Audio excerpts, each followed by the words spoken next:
Pourquoi une personne qui dit avoir été agressée sexuellement fait-elle presque systématiquement face à de la méfiance? Un des éléments de réponse se trouve dans l'histoire de la culture occidentale. Parce que pendant des siècles, on a complètement normalisé les agressions sexuelles et ignoré la parole des victimes.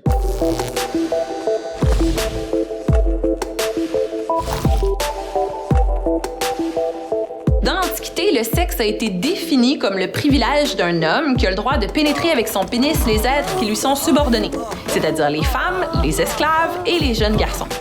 Pendant longtemps en France, lorsqu'une femme était violée, on appelait ça un rapt. Et on considérait que la victime, c'était le propriétaire de la femme. Donc, si une femme se faisait violer, c'était son père ou son mari qui venait de subir un crime. Une autre des manières dont on a normalisé les agressions sexuelles dans notre culture, c'est avec la création du concept de devoir conjugal. Ça sonne bien comme expression, non? Devoir conjugal. C'est chic, c'est très civil. Le devoir conjugal.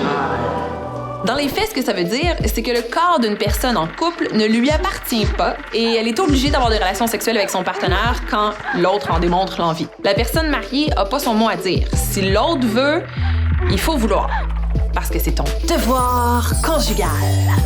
Au Canada spécifiquement, à partir de l'union du Haut et du Bas-Canada, pour qu'il soit reconnu qu'une personne a été agressée sexuellement, il faut que nécessairement elle ait été pénétrée. Et le terme qui est utilisé pour référer au viol, c'est la connaissance charnelle. En 1873, il y a aussi une autre expression juridique qui fait son apparition pour parler des agressions sexuelles envers les filles de 12 à 16 ans. On appelle ça une séduction. À cette époque, pour prouver qu'il y a eu un viol, il faut que tu aies des témoins. En tant que victime de viol, il fallait qu'avant ton viol, t'envoies un pigeon voyageur ou un télégramme à ta cousine durant 5 pour qu'elle saute sur son cheval puis qu'elle vienne assister à ton viol pour qu'ensuite elle puisse être ton témoin en cours. En 1955, il y a une réforme du Code criminel. Et ce qui est décidé, c'est qu'on va abolir la nécessité d'avoir un témoin si la victime est un homme. Mais si c'est une femme, non, ça passe toujours pas. Faut qu'elle ait un témoin. Ah oui, et aussi, si tu portes pas plainte immédiatement après l'agression, t'as aucune crédibilité.